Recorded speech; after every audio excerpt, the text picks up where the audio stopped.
बिस्मिल्लाहिर्रहमानिर्रहीम अस्सलामु अलैकुम रब्बी शरह ली सदरी व यस्सिर ली अमरी वहलुल मिन लिसानी यफ़क़हू क़ौली। डियर स्टूडेंट, आज हम इस वीडियो में एक्सरसाइज 3.1 को मुकम्मल तौर पर कवर करेंगे। इससे प्रीवियस वीडियो में हम चैप्टर 2 कम्प्लीटली सोल्व कर चुके हैं। तो मैं ये कहूँगा फेडरल बोर्ड क्लास 10th की जो न्यू बुक आई है 2025 की, इसके अकॉर्डिंगली रेगुलर बेसिस पर मैं आपको लेक्चर प्रोवाइड करता हूँ। इससे पहले अगर आप हमारे इस चैनल पर न्यू है तो चैनल को सब्सक्राइब, वीडियो को लाइक और बेल आइकन को ज़रूर प्रेस कर लें ताकि आने वाली तमाम वीडियोस का नोटिफिकेशन आप तक टाइमली पहुँच सके।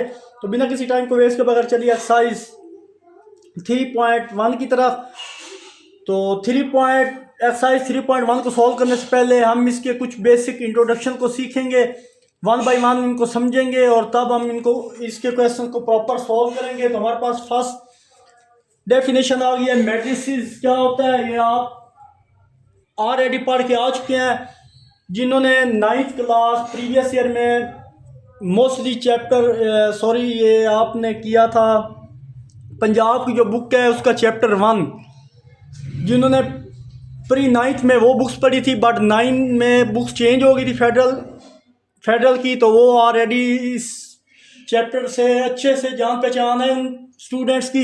तो एक बार मैं रिवीजन करवा देता हूँ। मैट्रिसेस क्या होते हैं। Matrix is array of number, it is enclose by square matrix. इस तरह ब्रैकेट की फॉर्म में होता है स्क्वायर। अरे किसको बोलते हैं, अरेंजमेंट को, यानी नंबर की अरेंजमेंट किस तरह होती है। जैसे हमारे पास ये है, यहाँ पे नंबर की अरेंजमेंट उनके दरमियान मुनासिब फास्ट है। देखिए 6 और 4 और 24 और नेक्स्ट 9, 1 और 2। ये हमारे पास ये जो लाइन आपको नजर आ रही है, जैसे मैंने हिंट दिया हुआ है, ये रो है, ये सेकंड रो है, ये फर्स्ट रो है, और ये कॉलम फर्स्ट कॉलम है, सेकंड कॉलम है और थर्ड कॉलम है। तो मैट्रिसेस में ये सारा कॉलम और रो का कम्बिनेशन होता है, उनको खास तरतीब के साथ लिखा जाता है और उनके दरमियान में नंबर होते हैं। ये ब्रैकेट दरमियान में डाली जाती है जिसको स्क्वायर ब्रैकेट्स का नाम दिया गया है। तो एंट्री क्या होती है, यानी मैट्रिक्स के दरमियान में जो नंबर लिखे हो इनको क्या बोलते हैं, एंट्री बोलते हैं। अरे ऑफ नंबर क्या होता है, नंबर को खास तरतीब और मुनासिब फासले के साथ लिखना अरे ऑफ नंबर कहलाता है।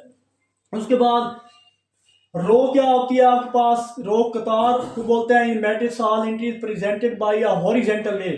जैसे ये मैंने रखा हुआ है यहाँ पे, ये हॉरिजॉन्टल वे में है। ये जो मैंने यहाँ पे रिप्रेजेंट किया है बोर्ड मार्कर को, ये हॉरिजॉन्टल है और ये वर्टिकल को परफॉर्म कर रहा है। तो उसी तरह ये 1 2 3 4 5 6 7 8 ये रो को रिप्रेजेंट कर रहे हैं, यानी रो हमेशा हॉरिजॉन्टल वे में होती हैं। और column in matrix all entries presented in vertical way. जैसे ये मैंने ये इस फॉर्म में यहाँ बोर्ड मार्कर को रिप्रेजेंट किया है। ये हमारे पास कौन सा वर्टिकल वे है, यहाँ पे उसकी हेडिंग दी है कि ये वर्टिकल वे की जो एग्जांपल है वो ये एक स्क्वायर मैट्रिक्स कॉलम दिया गया है 1 9 और 5। ये वर्टिकल मेथड है। तो नेक्स्ट मूव करते हैं। ऑर्डर ऑफ मैट्रिक्स क्या होता है हमारे पास। तो चलिए जनाब, ऑर्डर ऑफ मैट्रिक्स इंपॉर्टेंट है, इसको समझ लीजिए। रोज और कॉलम की तादाद को बोला जाता है, जिसमें जो मैट्रिक्स रखता है वो ऑर्डर ऑफ मैट्रिक्स कहलाता है। यानी किसी मैट्रिक्स में कितनी रोज और कितने कॉलम होते हैं, अगर उनकी तादाद इक्वल हो। तो जैसे हमारे पास ये मैंने एग्जांपल दिया है, ये रिप्रेजेंट कर रहा है रो बाय रो और ऑर्डर ऑफ रो को कैसे यहाँ पे रिप्रेजेंट किया जाता है, इस वे से रिप्रेजेंट किया जाता है। यहाँ पे देखें नंबर ऑफ रोज 2 है और कॉलम 3 है। तो यहाँ पे हम लिखेंगे नंबर ऑफ रोज इक्वल नहीं है नंबर ऑफ कॉलम के, इसको हम क्या कहते हैं, ऑर्डर ऑफ मैट्रिक्स कहते हैं। तो आगे मैट्रिक्स की टाइप्स है। पहला रो मैट्रिक्स, ऐसा मैट्रिक्स जिसमें सिर्फ एक रो मैट्रिक्स कहलाता है। ये वर्टिकल लाइन है, सॉरी हॉरिजॉन्टल लाइन को रो बोलते हैं। कॉलम मैट्रिक्स, ऐसा मैट्रिक्स जिसमें सिर्फ एक कॉलम वो कॉलम मैट्रिक्स कहलाता है, वर्टिकल लाइन को शो करता है। ये एग्जांपल कॉलम मैट्रिक्स की। रेक्टेंगुलर मैट्रिक्स में क्या होता है, ऐसा मैट्रिक्स जिसमें रोज की तादाद कॉलम की तादाद के बराबर ना हो, रेक्टेंगुलर मैट्रिक्स कहलाता है। जैसे ये रोज 1 2 3 और कॉलम 1 और 2 है। तो 100 यहाँ पे नंबर ऑफ रोज इक्वल नहीं है नंबर ऑफ कॉलम के, इसको हम कहेंगे रेक्टेंगुलर मैट्रिक्स है। और फर्दर हमारे पास स्क्वायर मैट्रिक्स, ऐसा मैट्रिक्स जिसमें नंबर ऑफ रोज बराबर हो नंबर ऑफ कॉलम के, वो हमारे पास स्क्वायर मैट्रिक्स है। जैसे यहाँ पे 2 रो है और 2 ही कॉलम है, 2 बाई 2 इसको रिप्रेजेंट किया जा सकता है इस तरह, इसको हम स्क्वायर मैट्रिक्स कहते हैं। नल मैट्रिक्स और जीरो मैट्रिक्स कौन सा, ऐसा मैट्रिक्स जिसकी हर एंट्री 0 वो जीरो मैट्रिक या नल मैट्रिक कहलाएगा। यहाँ पे ए और डी की एग्जांपल है, all are null or zero matrix. ये हमारे पास नल और जीरो मैट्रिक्स हैं। आई होप यहाँ तक आपको अच्छे से क्लियर होगा। इनको ही बस पहचान कर लें, इनकी डेफिनेशन को जहन में रखें। इंशाल्लाह क्वेश्चन सॉल्व करना एक्सरसाइज के बहुत ईजी होगा। तो मूव करते हैं इसके नेक्स्ट ट्रांसपोज मैट्रिक्स की तरफ। तो चलिए जनाब, नेक्स्ट हमारे पास टॉपिक है ट्रांसपोज मैट्रिक्स। रोज को कॉलम में और कॉलम को रोज में तब्दील करने को ट्रांसपोज और मैट्रिक्स बोला जाता है। इसको इस तरह जाहिर किया जाता है, ए के ऊपर पावर यानी टी, ए के ऊपर टी डाला जाता है। ये ट्रांसपोज को जाहिर की रिप्रेजेंट करने का मेथड है। अब ये हमारे पास दो कॉलम है 1 2 3 2 1 0। अब इसको हम ट्रांसपोज मैट्रिक्स में चेंज करेंगे, देखेंगे टेकिंग ट्रांसपोज बोथ साइड। तो अब ये सारे कॉलम थे दोनों, सॉरी रोज थी 1 2 3 2 1 0। इसको हमने कॉलम में चेंज कर दिया। ये हमारे पास ट्रांसपोज ऑफ कॉलम कहलाता है। नेगेटिव मैट्रिक्स क्या होता है? अगर कोई मैट्रिक्स ए हो तो उसका नेगेटिव माइनस ए होगा। ये कैसे ऐसे होता है? सिंपल, यानी अंदर की एंट्री के साइन चेंज हो जाते हैं या बदल दिए जाते हैं। इसको हम नेगेटिव मैट्रिक्स कहते हैं। जैसे ये एक हमारे पास ए है, तो जब माइनस से हम टेकिंग माइनस लेंगे दोनों तरफ, तो इधर भी माइनस आ जाए। अंदर ये पॉजिटिव साइन था, नेगेटिव, ये पॉजिटिव था, नेगेटिव, ये माइनस था, ये पॉजिटिव हो गया, ये पॉजिटिव था, ये भी नेगेटिव में कन्वर्ट। ये हमारे पास नेगेटिव मैट्रिक्स कहलाता है। आगे नेक्स्ट हमारे पास है सिमेट्रिक मैट्रिक्स। ऐसा मैट्रिक्स जो अपने ही ट्रांसपोज के इक्वल आ जाए सिमेट्रिक। आप देखें ये 1 2 3 2 -1 4 3 4 और 0। अब ये हमारे पास ए है। अब इसका ट्रांसपोज लेंगे दोबारा ये चीज बन जाएगी। देखिए 1 2 3 2 -1 4 3 4 और 0। और ए का ट्रांसपोज ले ए में कन्वर्ट हो तो हमारे पास क्या कहलाता है? उसे हम कहते हैं सिमेट्रिक मैट्रिक्स होगा। नेक्स्ट हमारे पास इंपॉर्टेंट टॉपिक है स्क्यू सिमेट्रिक मेथड। अगर स्क्वायर मैट्रिक्स ए को स्क्यू मैट्रिक्स कहेंगे, यानी ए का ट्रांसपोज लें वो माइनस ए, यानी ए का ट्रांसपोज बराबर आ जाए नेगेटिव ए के, तो हमारे पास स्क्यू सिमेट्रिक मैट्रिक्स लगेगा। ये है, हम इसका ट्रांसपोज लें। अब टेकिंग नेगेटिव बोथ साइड, तो हमारे पास ये कहलाएगा skew symmetric matrix. I hope ये तमाम डेफिनेशंस आपको अच्छे से क्लियर हुई होंगी। मूव करते हैं जनाब इसकी नेक्स्ट डेफिनेशंस कुछ रह गई हैं उसकी तरफ।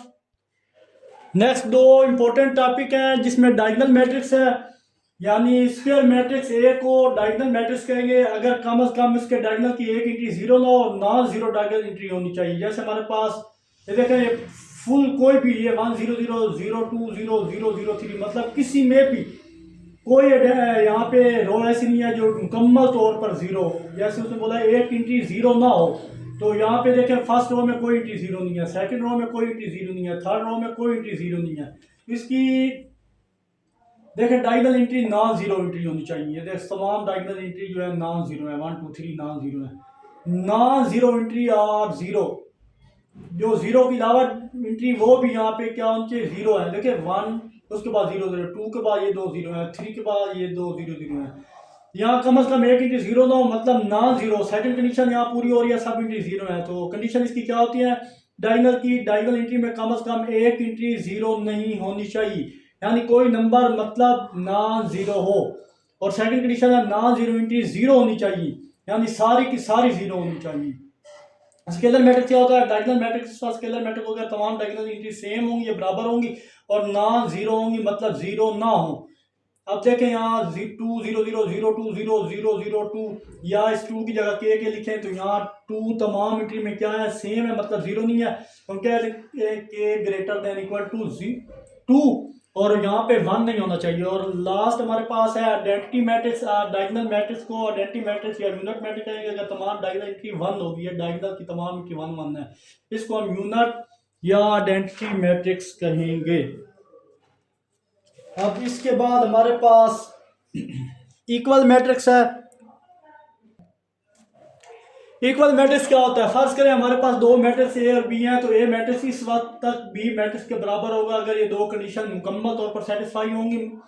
पहली शर्त यह है कि order of A matrix order of B, यानी इन दोनों के आर्डर एक दूसरे के बराबर हो। दूसरी शर्त यह है कि इनकी तमाम मैट्रिक्स में नंबर हो वो भी बराबर हो। अब देखें यहाँ पे 1 2 4 2 है। अब देखें यहाँ पे 1, यहाँ पे 3 -2 -6 है। अब देखें यहाँ पे आर्डर इनका देखें 2 रो 2 कॉलम, बी का आर्डर देखें 2 रो 2 कॉलम, मतलब ए और बी का आर्डर सेम है, इसलिए हम कह सकते हैं ए इक्वल है बी के, इसको इक्वल मैट्रिक्स कहेंगे। क्रॉसपोंडिंग एंट्री क्या होती है? मतलब ए की क्रॉसपोंडिंग एंट्री दूसरे मैट्रिक्स के कॉलम में 1 होनी चाहिए।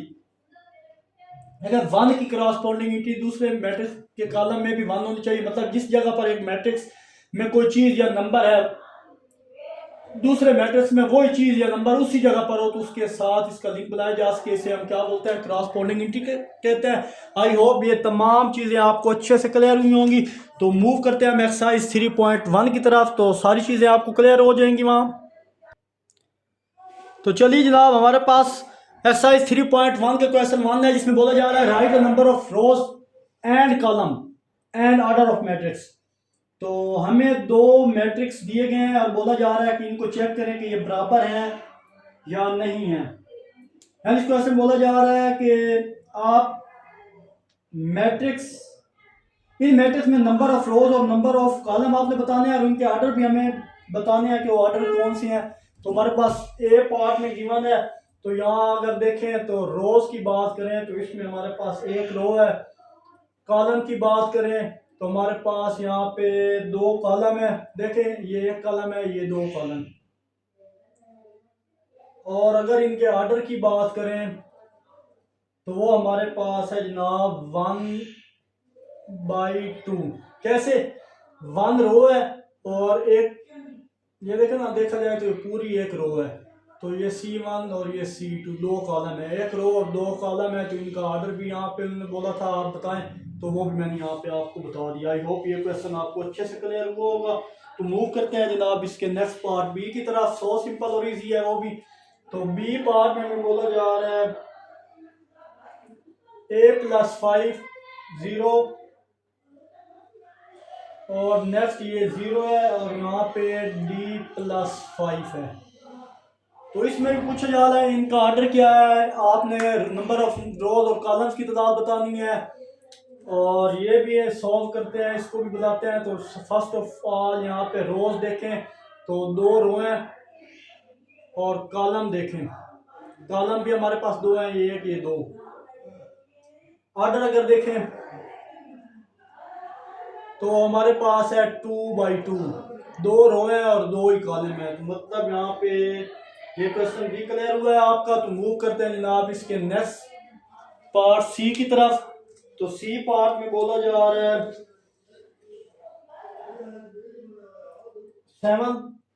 5/7 और यहाँ डी भी लिख लेते हैं डायरेक्ट। उसके बाद मैं सोल्व करवाता हूँ। 4 × 2 × 1 + 5।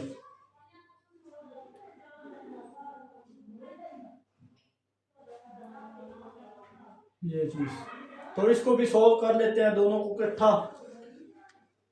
तो सी पार्ट में अगर हम गौर करें तो यहाँ पे कॉलम भी एक है, रो भी एक है।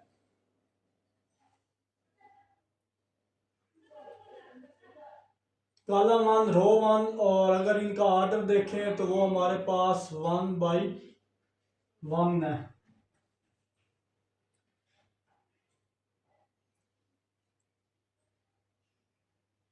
अगर देखें इसको सॉल्व करें, 4 को 6 × 6, ये सारी एंट्री हमारे पास क्या है, सेम है।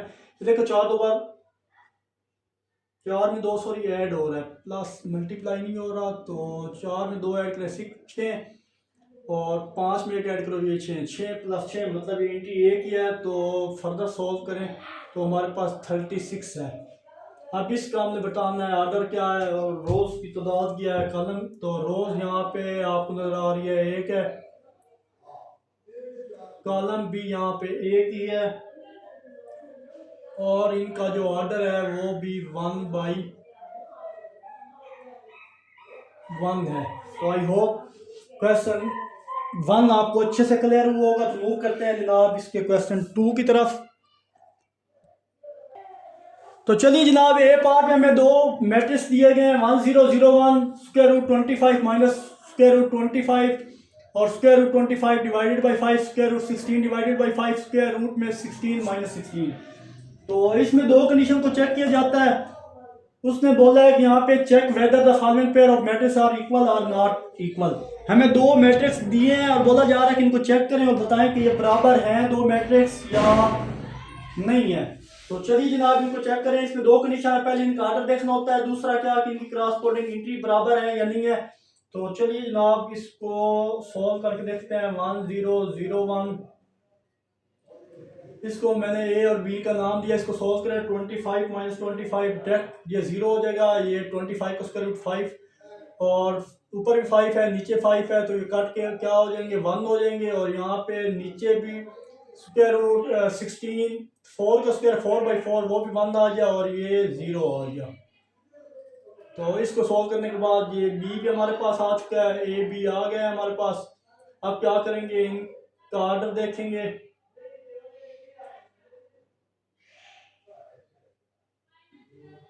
जैसे ये हमारे पास 2, इसका ऑर्डर 2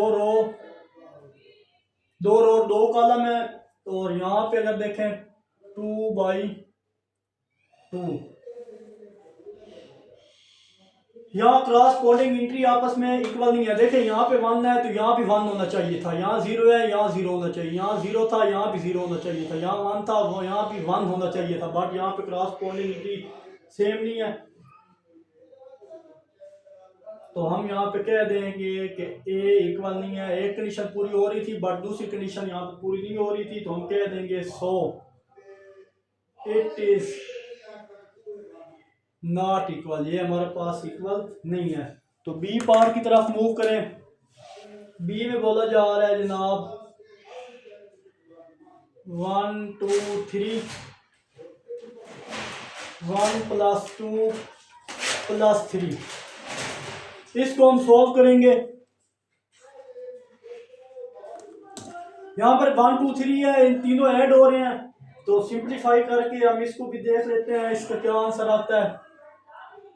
तो ये देखें ए हमारे पास है 1 2 3 और बी हमारे पास है, इन सबको ऐड करें तो 6 बनता है।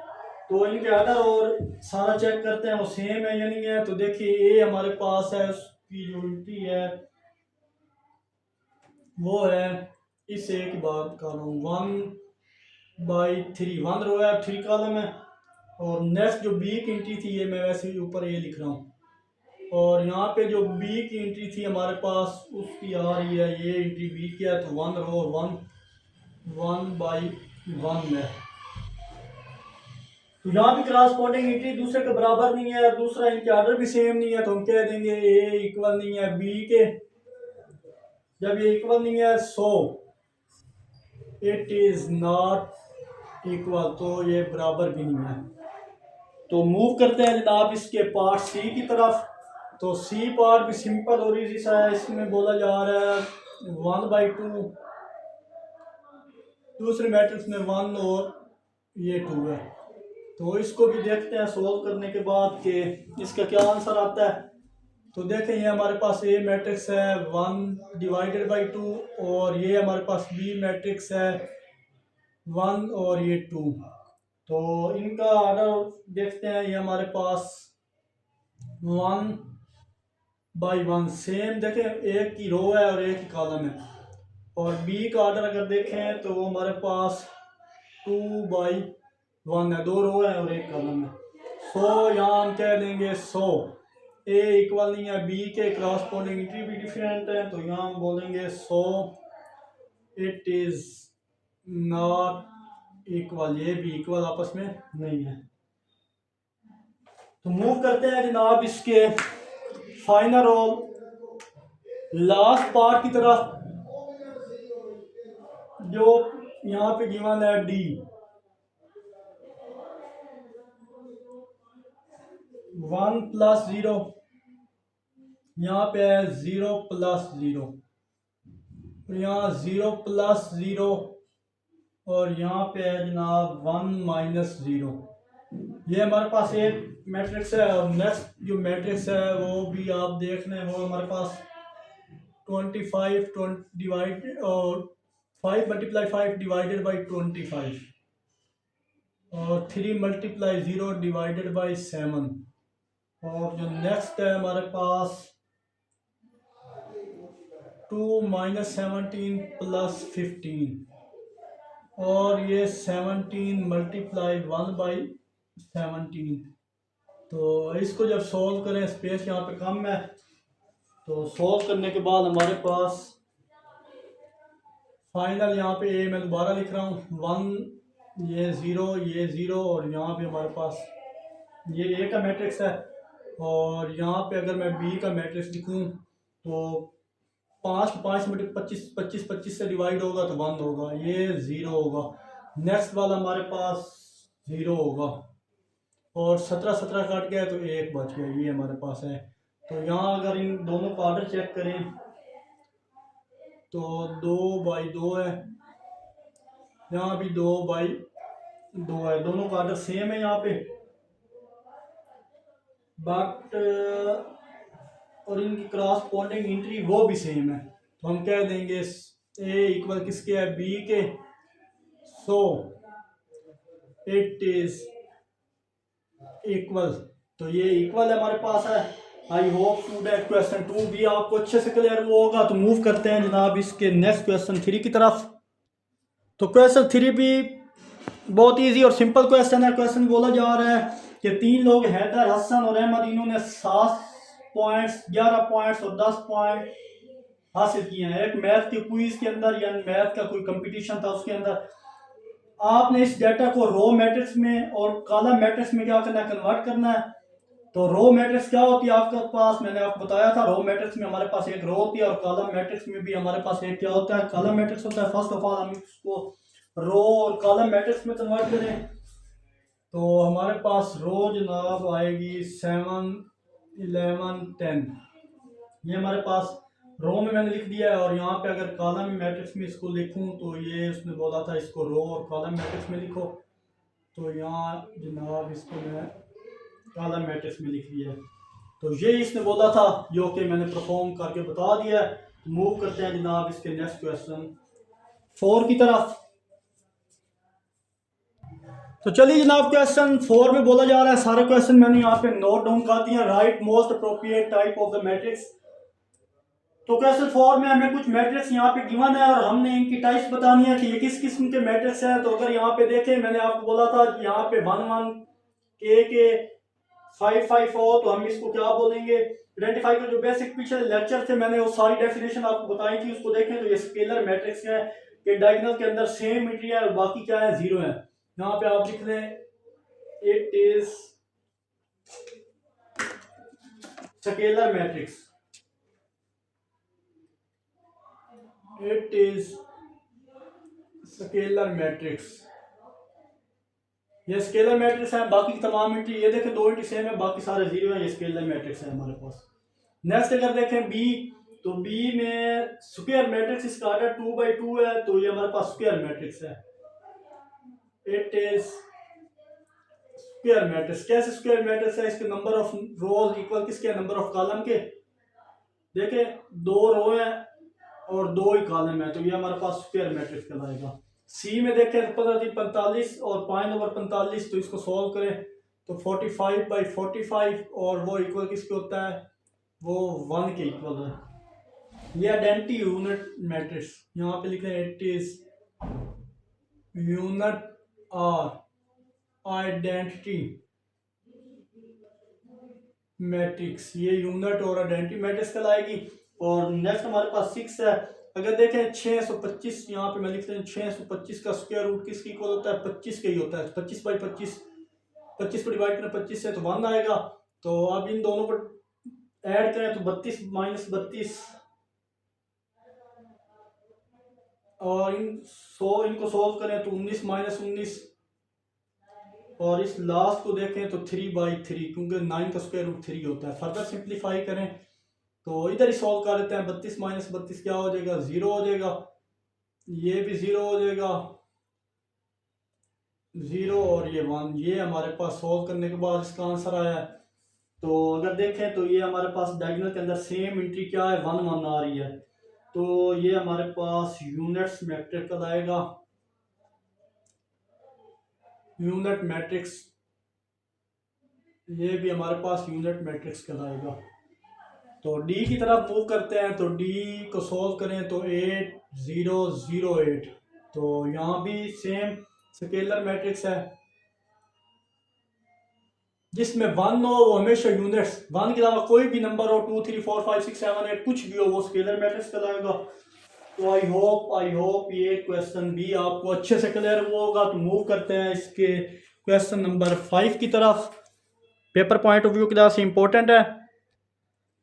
चलिए जनाब क्वेश्चन 5 में बोला जा रहा है, चेक करें for symmetric and skew symmetric, यानी सिमेट्रिक या स्क्यू सिमेट्रिक चेक करने के लिए हम इस मैट्रिक्स का ट्रांसपोज लेंगे। अगर वो ए के बराबर आया तो कह देंगे कि ये सिमेट्रिक है, वरना वो हमारे पास क्या होगा, स्क्यू सिमेट्रिक होगा।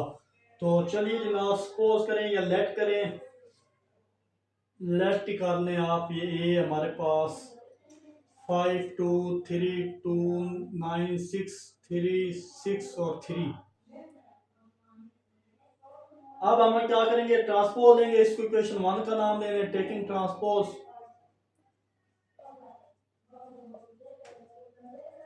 बोथ साइड दोनों तरफ ट्रांसपोज लें तो इस पे ट्रांसपोज आ जाएगा। जब इस पे ट्रांसपोज लेंगे तो ये कॉलम 523 है, ये रो है, कॉलम में चेंज हो जाएगी 52 और 3। ये रो है 296, ये रो है, ये भी कॉलम में चेंज हो जाएगी। ये जनाब मैंने कॉलम में चेंज कर दी। तो देखें कॉलम में चेंज करने के बाद यूजिंग इक्वेशन 1, तो 1 देखें सेम है, ट्रांसपोज लेने के बाद ये आंसर हमारा सेम आया, तो हम कह देंगे ए ट्रांसपोज का आंसर इक्वल किसके आ गया, ए के। सो ए सिमेट्रिक, ए हमारे पास क्या है, सिमेट्रिक हो गया। आई होप ये क्वेश्चन आपको अच्छे से क्लियर हुआ होगा। तो मूव करते हैं इसके नेक्स्ट पार्ट बी की तरफ। चलिए जनाब बी हमारे पास है, इसको सोल्व करते हैं। लेट कर दिया इसको, इसका क्या करेंगे, ट्रांसपोज लेंगे। ट्रांसपोज लेने के बाद चेक करते हैं टेकिंग ट्रांसपोज, बोथ साइड दोनों तरफ ट्रांसपोज लेंगे। तो बी का ट्रांसपोज, इसको मैं चेंज कर रहा हूँ 09, रो थी कॉलम में चेंज कर दिया और -9 और ये 0 हो गया। तो करने के बाद हमारे पास ये, अब हमारे पास ये चीज आ गई।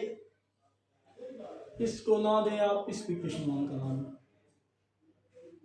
अब यहाँ पे करेंगे जनाब के मल्टीप्लाई -1 ऑन बोथ साइड।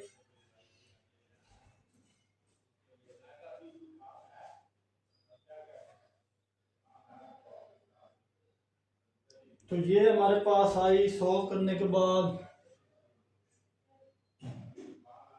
अब देखिए माइनस, ये प्लस का हो जाएगा और ये -9 और ये 0 हो गया। तो देखिए ये हमारे पास इक्वेशन कौन सी बन गई, 2 बन गई। इक्वेशन 1 देखें, इक्वेशन 2 देखें, और इक्वेशन हमारे पास हम कह देंगे बी टी का ट्रांसपोज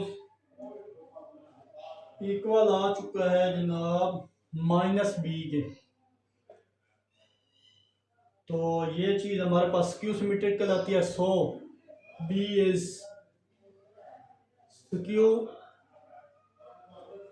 सिमेट्रिक, बी हमारे पास क्या आ गया, स्क्यू सिमेट्रिक है। तो मूव करते हैं इसके नेक्स्ट पार्ट सी की तरफ।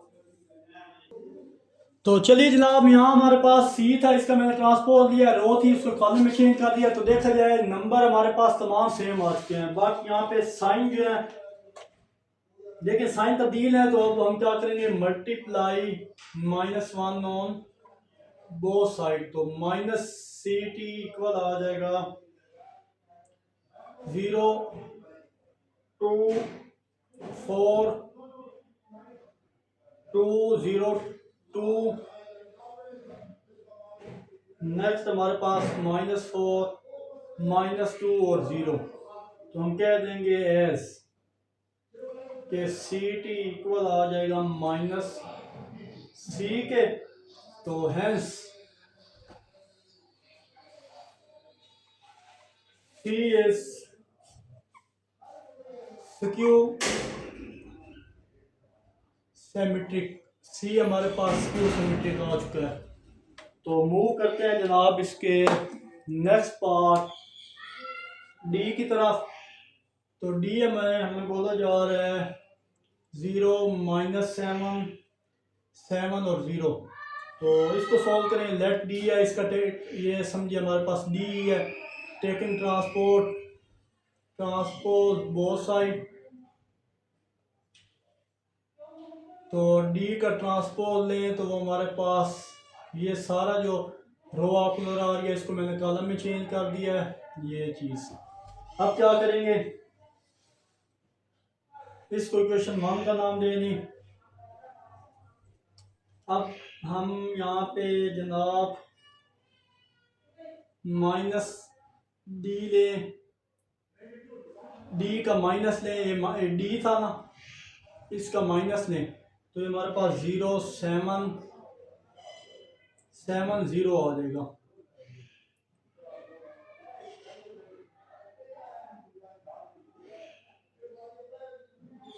ये चीज़ आ जाएगी। ये हमारे पास इक्वेशन 2 बन गई। सो डी डी इक्वल है माइनस डी के,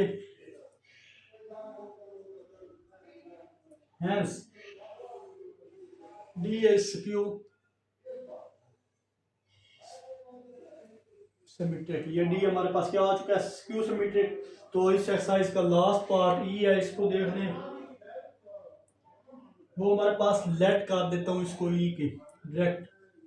लेट ई हमारे पास है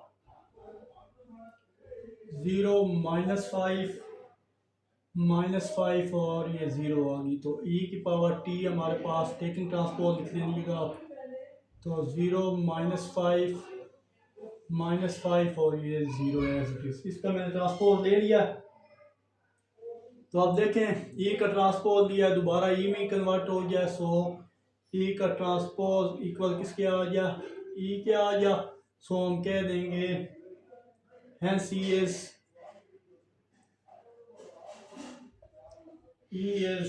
साइमेट्रिक। ये हमारे पास सॉल्व हो चुका है ये क्वेश्चन। अब मूव करते हैं इस एक्सरसाइज का लास्ट और फाइनल क्वेश्चन, क्वेश्चन 6 की तरफ। तो चलिए जनाब, लास्ट हमारे पास क्वेश्चन है। इसमें बोला जा रहा है right symmetric and skew symmetric matrix of order 3x3 कि 3x3 की एक साइमेट्रिक और एक स्क्यू साइमेट्रिक बनाएं। तो साइमेट्रिक के लिए आप यहाँ पे मैं हेडर दे देता हूँ साइमेट्रिक। तो 3x3 की बनानी है तो ए 3x3 कोई भी नंबर रख लो, ए बी सी डी कुछ भी रख लो। तो यहाँ पे मैं नंबर ले रहा हूँ जनाब 1 4 5 4 2 6 और नेक्स्ट जनाब 5 6 3। यहाँ पे ये 1 2 3 जो नंबर आपको नजर आ रहा है ये हमारे पास डायगोनल के नंबर हैं। अब यहाँ पे क्या करेंगे, इसका ट्रांसपोज ले लें, टेकिंग ट्रांसपोज बोथ साइड, दोनों तरफ ट्रांसपोज लें। तो जनाब हमारे पास आ जाएगा एक ट्रांसपोज, इसका ट्रांसपोज लें। तो जनाब ये फर्स्ट हो 1 4 5 है तो ये कॉलम में चेंज हो जाएगी 1 4 और 5 और 4 2 और 6 कॉलम में चेंज हो गया और 5 6 3 था कॉलम रो में और इसको भी हमने कॉलम में चेंज कर दिया। तो कॉलम में चेंज करने के बाद यहाँ पे वही चीज़ सेम आ गई। तो हम कह लेंगे ए का ट्रांसपोज दिया वो सेम ए के ही इक्वल आ चुका है। तो हम कहेंगे कि ये कौन सा एक साइमेट्रिक हमारे पास है। अब स्क्यू साइमेट्रिक की बात करें, स्क्यू साइमेट्रिक में 3x3 का बनाना है। पे ले लें आप, यहाँ पे जो नंबर लेने हैं हमारे पास वो नंबर आप 0 1 2 यहाँ पे 1 यहाँ पे 0 यहाँ पे -3 यहाँ पे हमारे पास 2 3 और यहाँ पे 0। अब यहाँ ये याद रखना है, यहाँ पे ये हमारे पास ट्राइएंगल बनने चाहिए। ट्राइएंगल बनने चाहिए कैसे, ये इस फॉर्म में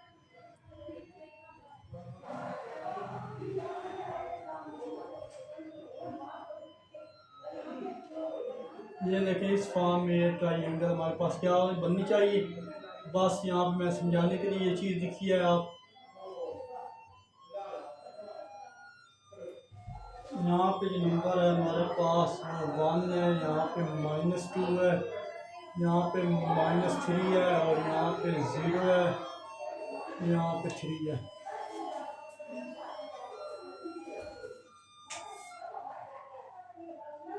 तो ये चीज़ आपको याद रखनी होगी कि इसमें जो आपने बनाना है मैट्रिक्स, एक जो है ना वो डायगोनल लाजमी 0 होना चाहिए। इसमें एक डायगोनल लाजमी 0 रखें। यहाँ डायगोनल में या ट्राई एंगल या लोअर ट्राई एंगल इनमें से किसी एक के साथ नेगेटिव साइन लगा दें मर्जी से। तो ये देखिए ये अपर ट्राई एंगल है, यहाँ से यहाँ ये चीज़ अपर ट्राई एंगल है, ये ऐसे ऐसे अपर ट्राई एंगल है और ये लोअर ट्राई एंगल है। तो ऊपर के साथ नेगेटिव साइन रखें आप। अब इसका ट्रांसपोज लें, टेकिंग ट्रांसपोज बोथ साइड, दोनों तरफ जब ट्रांसपोज लेंगे तो के टी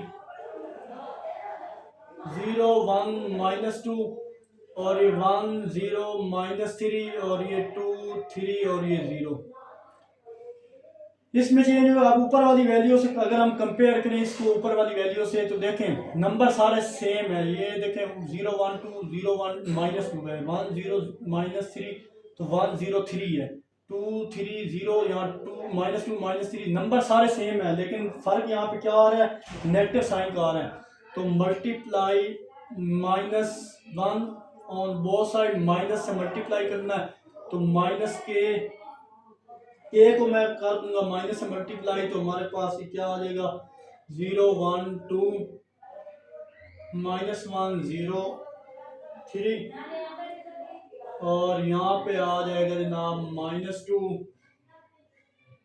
-3 और ये चीज़ आ गई 0 के, जो कि हमने के का ट्रांसपोज दिया वो के बराबर नहीं है, तो मतलब माइनस के बराबर आ गया। तो हम इसे क्या यहाँ पे लिखें, के का ट्रांसपोज दिया वो माइनस के इक्वल आ चुका है हमारे पास। तो ये एक स्क्यू सिमेट्रिक हो गया है, मैं लिख देता हूँ यहाँ पे। तो हमारी एक्सरसाइज 3.1 मुकम्मल तौर पर सॉल्व हो चुकी है। आई होप आपको तमाम क्वेश्चन अच्छे से क्लियर हुए होंगे। मिलते हैं इंशाल्लाह नेक्स्ट वीडियो में। अपना बहुत सारा ख्याल रखिएगा, तब तक के लिए अल्लाह हाफिज़।